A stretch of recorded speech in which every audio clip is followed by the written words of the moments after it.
오늘 우리에게 주시는 하나님의 말씀은 누가복음 2장 1절부터 7절까지의 말씀입니다. 다 찾으셨으면 우리가 한 목소리로 함께 봉독을 하도록 하겠습니다. 그때에 가이사 아구스도가 영을 내려 천하로 다 호적하라 하였으니 이 호적은 구네료라 수리아 총독이 되었을 때에 처음 한 것이라. 모든 사람이 호적하러 각각 고향으로 돌아가매 요셉도 다윗의 집 족속이므로 갈릴리 나사렛 동네에서 유대를 향하여 베들레헴이라 하는 다윗의 동네로 그 약혼한 마리아와 함께 호적하러 올라가니 마리아가 이미 잉태하였더라. 거기 있을 그때에 해산할 날이 차서 첫 아들을 낳아 강보에 싸서 구유에 뉘었으니 이는 여관이 있을 곳이 없음이로라. 아멘. 오늘 본문 말씀에 보면 로마 황제 가이사 아구스도라는 그런 사람이 나옵니다.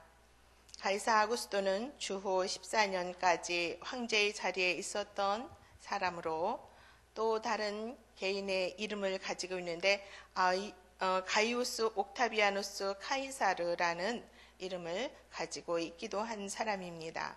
후에 카이사르가 죽고 안토니우스와 권력을 놓고 싸우기도 했던 사람입니다. 주전 31년 그리스 북서부 지중해 악티움 해전에서 안토니우스와 클레오파트라 연합군을 꺾고 로마의 권력을 차지한 로마의 황제가 됩니다.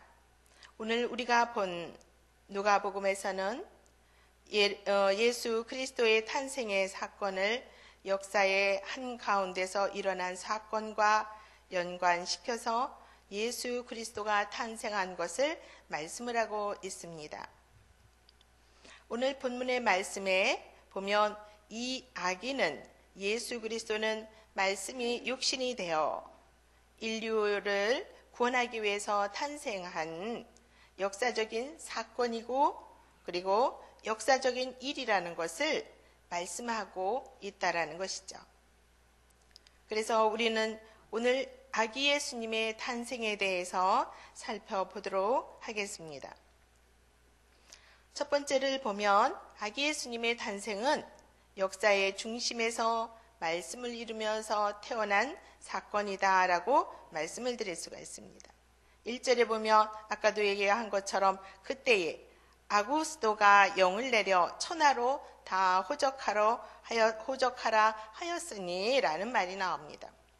이 호적은 구레뇨가 수리아 총독되었을 때에 처음 한 것이다 라고 역사적인 사실을 들어서 말씀을 하고 있는 것입니다.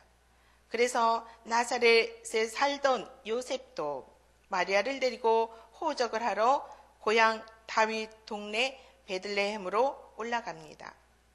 그리고 거기 있을 때에 마리아는 해산할 날이 차서 방을 찾았으나 방이 없어 마구간 구유에 들어가서 첫 아들 예수 그리스도를 낳는다라는 것이죠. 이 사건은 여기에서 나오기 전에 미가서에서 이미 5장 2절에 보면 미가 선지자를 통해서 베들레헴 에브라다야 너는 유다 족속 중에 작을지라도 이스라엘을 다스릴 자가 내게서 나올 것이라 그의 근본은 상고의 영혼에 있다라고 이미 미가 선지자를 통해서 구약에서 말씀하셨던 것이 그대로 말씀 중에 이루어지는 사건입니다. 이렇게 볼 때 예수님이 나사렛이 아닌 베들레헴에서 탄생하신다는 것이 단순히 아구스도가 명을 내려서 그곳에서 호적을 하러 올라가기 위해서 그렇게 하다 보니까 거기서 태어난 것이 아니라는 것이죠. 모든 인간은 하나님의 통치 아래에 있고 모든 역사는 하나님의 전능하신 주권 아래에서 이루어진다라는 것을 알게 됩니다. 그래서 모든 인간, 모든 역사는 하나님의 주권과 하나님의 전능하신 역사 주관 아래에서 이루어진다라는 것을 보게 합니다. 예수님께서 요셉과 마리아가 살던 나사렛이라는 동네에서 태어나지 않고 하나님께서 이미 구약 미가 선지자를 통해서 예언하신 대로 베들레헴에 태어났다라는 사실은 하나님께서 말씀하신 그 말씀 언약대로 하나님은 이루신다라는 것을 말씀하고 있죠. 요한복음 17장 4절에 보면 아버지께서 내게 하라고 주신 일을 내가 이루었고 아버지를 이 세상에서 영화롭게 하였다라고 예수님께서 말씀하고 있습니다. 예수님은 태어나신 것도 그리고 이 땅에서 구속의 사역을 하셨고 십자가에서 또 죽으셨고 이러한 모든 것은 하나님 아버지의 일을 위해서라고 예수 그리스도께서는 말씀을 하고 있는 것입니다. 그리고 또 더 나아가서 누가복음 22장 42절에 보면 죽음 앞에서 십자가를 두고 십자가 앞에서도 예수님은 자기 뜻대로가 아닌 아버지의 뜻대로 되기를 원하나이다 라고 구하고 있습니다. 이와 같이 역사의 중심에서 태어나신 예수 그리스도는 하나님의 말씀대로 하나님께서 말씀하셨던 그 말씀을 이루시는 그러한 것에서 태어나신 예수 그리스도라는 것을 말씀을 하고 있습니다.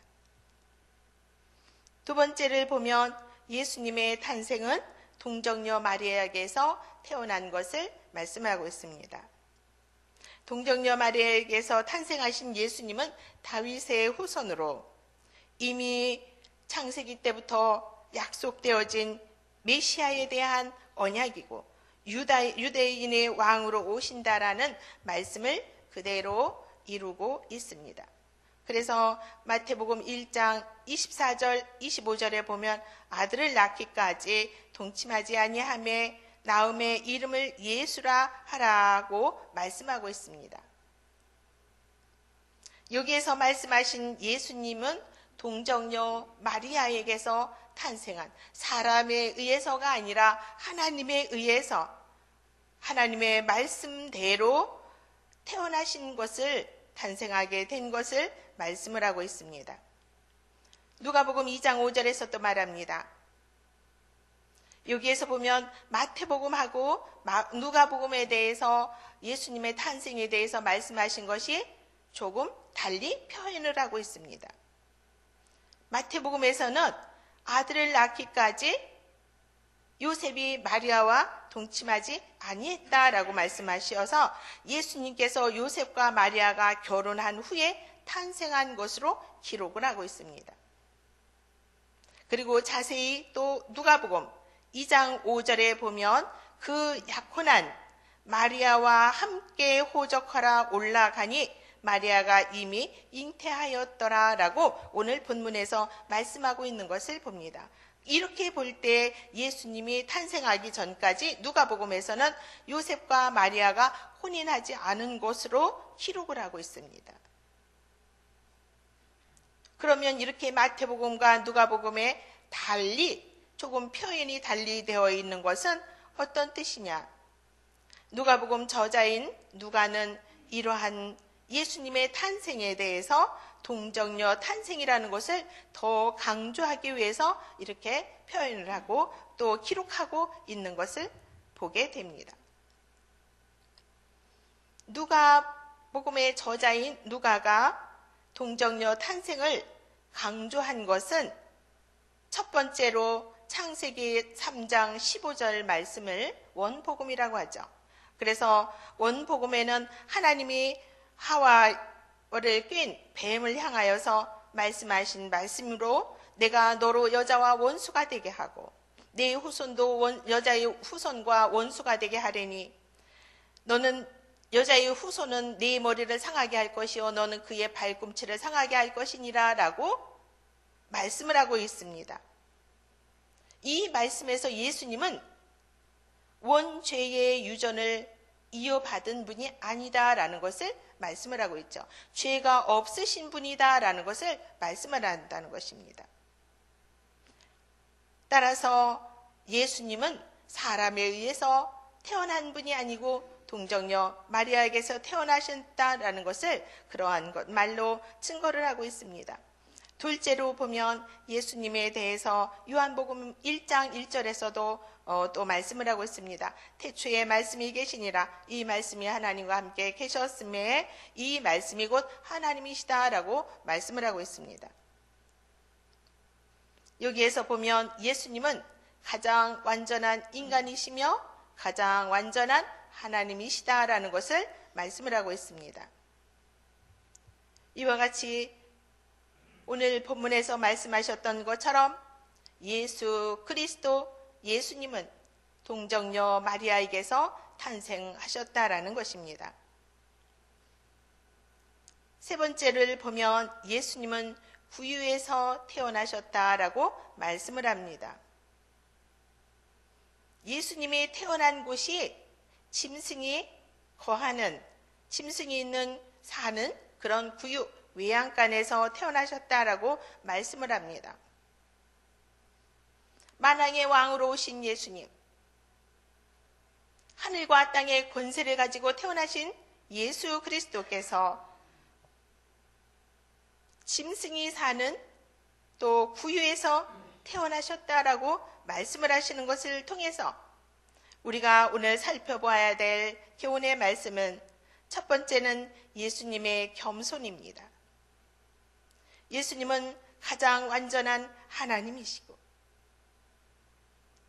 그래서 천사도 부릴 수가 있고 12영을 다 동원해서 모든 땅의 권세, 하늘의 권세까지도 가지고 계신 분이시지만 예수님은 그 지위와 권세로 이 땅에 군림하지 아니하시고 이 땅을 억압하지도 아니하시고 가장 겸손한 모습으로 겸손의 왕으로 이 땅에 오셨다라는 것입니다. 둘째는 예수님은 배척 받으신 것을 말씀하고 있습니다.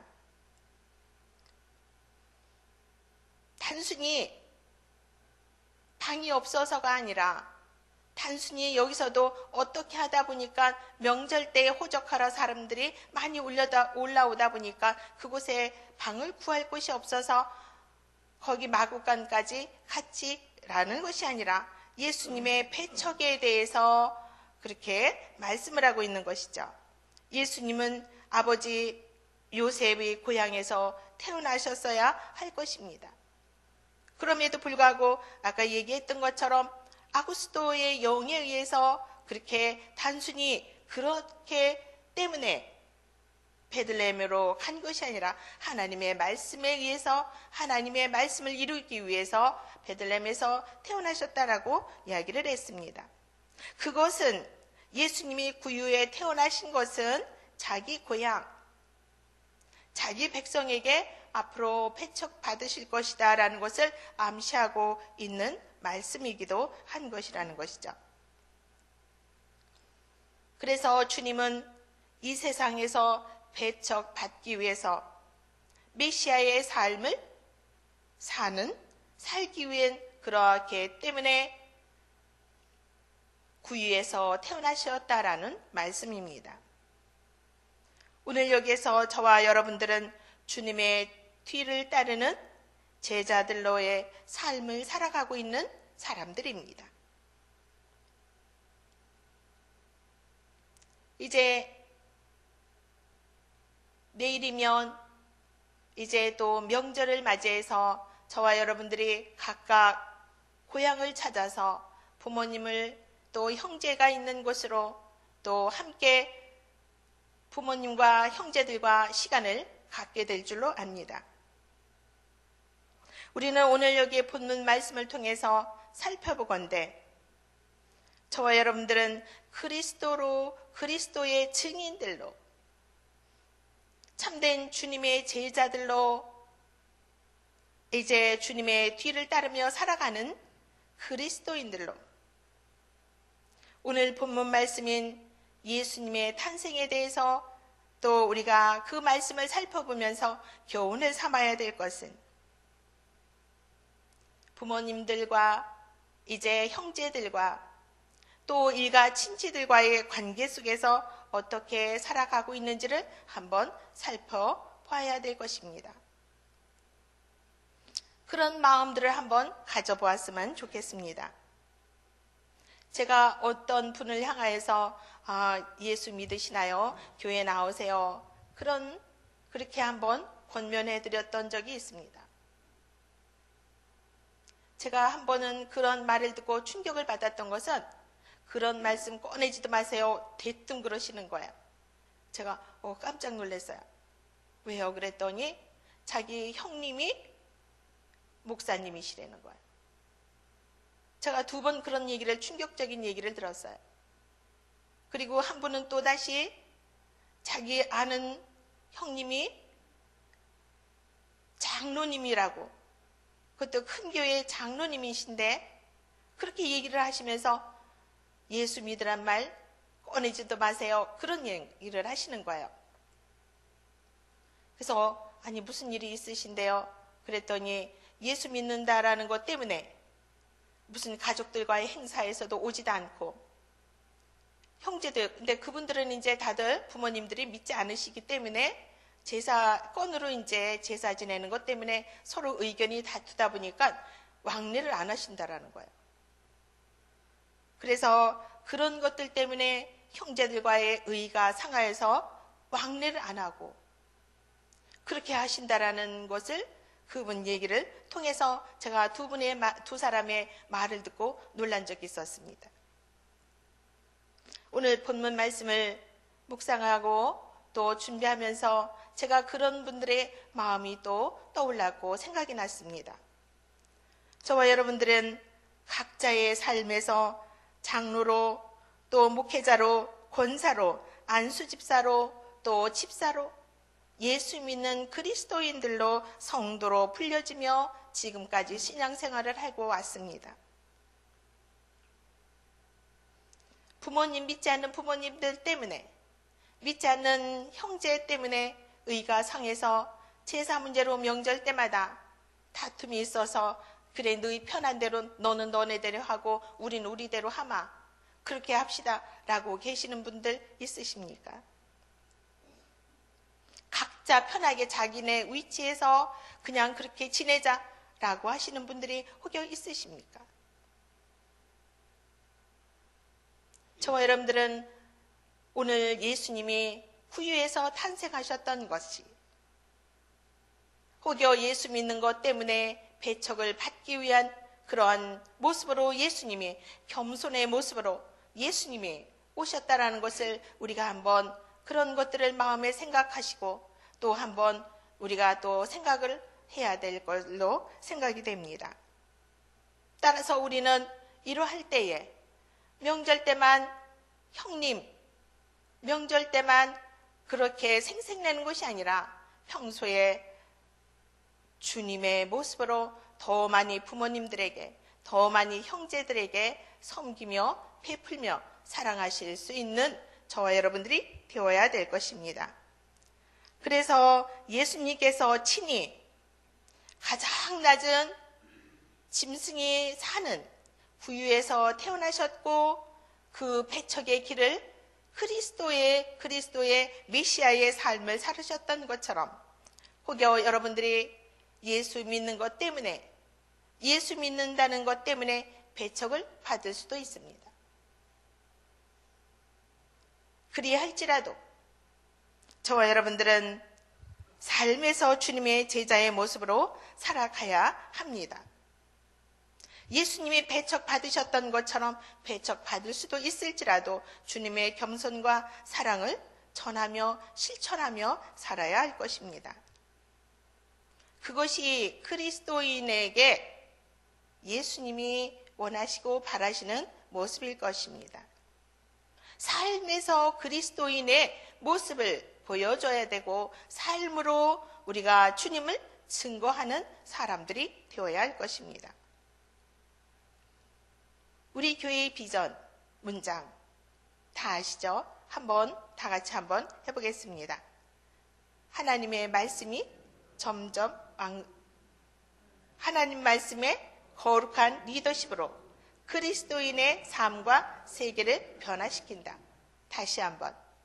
하나님 말씀의 거룩한 리더십으로 그리스도인의 삶과 세계를 변화시킨다. 아멘.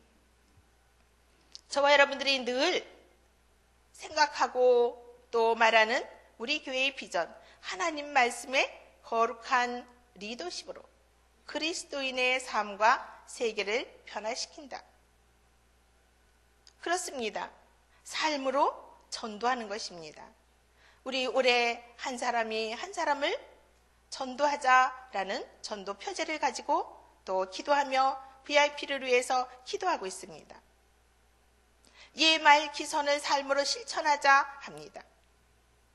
아무쪼록 저와 여러분들이 명절을 맞이해서 모든 성도님들의 가정과 또 삶의 주인으로 모시고 있는 예수님께서 이 땅에 오시기를 겸손한 모습으로 오셨던 것처럼 저와 여러분들도 신앙적인 것 때문에 배척을 받게 되는 일이 있을지라도 저와 여러분들은 우리의 부모님들, 우리의 형제들에게 더 겸손하게 섬기시고 사랑하시고 또 그들과의 관계가 좋은 관계를 기도하면서 성령님께 온전히 주님의 도우심을 구하며 기도해서 이번 명절에는 좋은 그런 관계 속에서 행복하고 기쁘고 즐거운 또 가족들과의 그런 명절이 되어지시기를 주님의 이름으로 소망합니다.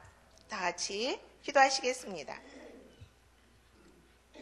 사랑과 구원을 위해서 아기 예수님으로 오신 주님, 죽을 수밖에 없는 우리를 구원해 주시고 사랑해 주시고 하나님의 자녀로 살게 하여 주심을 감사드립니다. 오늘 들은 말씀을 붙들고 삶의 자리에서 주님께 영광을 돌리며 살게 하시고 주님의 뜻을 이루며 거룩한 자녀들로 살아가게 하여 주옵소서. 삶의 자리에서 저희들이 하나님의 은총을 입은 자들로 빛과 소금의 역할을 온전하게 감당하며 하나님 말씀의 거룩한 리더십으로 그리스도인의 삶과 세계를 변화시키며 살아갈 수 있는 은혜가 있게 하여 주옵소서. 거룩하신 우리 구주 예수 그리스도 이름으로 간절히 기도하옵나이다. 아멘.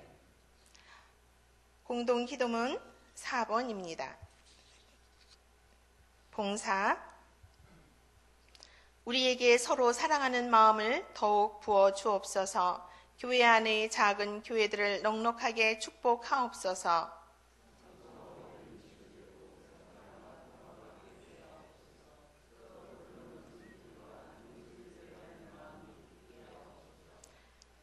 사회 약자를 끌어안고 신앙적 어머니 공동체, 소외된 계층을 돌아보는 사회적 희망의 공동체, 올바른 가치를 살아내는 정신적 공의의 공동체이게 하옵소서. 우리 교회가 여기 있어 지역사회와 시대가 복되게 하옵소서. 아멘. 주님이 가르쳐 주신 기도하시겠습니다. 하늘에 계신 우리 아버지, 아버지의 이름을 거룩하게 하시며 아버지의 나라가 오게 하시며 아버지의 뜻이 하늘에서와 같이 땅에서도 이루어지게 하소서. 오늘 우리에게 일용할 양식을 주시고 우리가 우리에게 잘못한 사람을 용서하여 준 것 같이 우리 죄를 용서하여 주시고 우리를 시험에 빠지지 않게 하시고 악에서 구하소서. 나라와 권능과 영광이 영원히 아버지의 것입니다. 아멘. 몇 가지 기도 제목을 놓고 함께 기도하시겠습니다. 지금 들은 말씀이 내 삶으로 이어지게 하옵소서. 수요 예배를 축복하시고 말씀 삼 공동체 예배에 거룩하심과 말씀의 은혜가 풍성하게 하소서. 그리고 오늘 수요 예배에 말씀을 준비하시는 담임 목사님과 헌신하는 봉사자들에게 성령의 능력으로 충만하게 하소서. 성도들 가정과 직장과 사업장을 축복하시고 몸이 약한 성도들에게 치유의 역사가 일어나는 예배가 되게 하소서. 희년 후 첫해 중점 사역인 예말기선을 삶으로 실천하는 모든 성도님들이 되게 하소서. 한 사람이 한 사람을 전도하기 위해서 구원의 은총이 전도 대상자들에게 있게 하소서. 그리고 구정 명절을 맞아 이동하는 성도들을 평안하게 하시고 안전하게 지켜주소서. 또 명절에 가족들과 행복한 만남의 시간이 되게 하시고 우상에게 또 죄를 짓지 않는 그런 시간이 되게 하소서.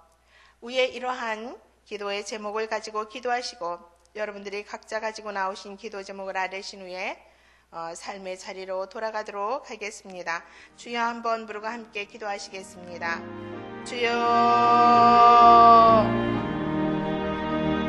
우리의 구원자가 되시는 선한 목자 되신 아버지 하나님, 이 새벽에도 하나님 앞에 나와서 기도하는 성도님들의 기도를 들어주옵소서. 주여, 저희를 불쌍히 여겨주시고 긍휼히 여겨주시기를 원합니다. 아버지 하나님, 오늘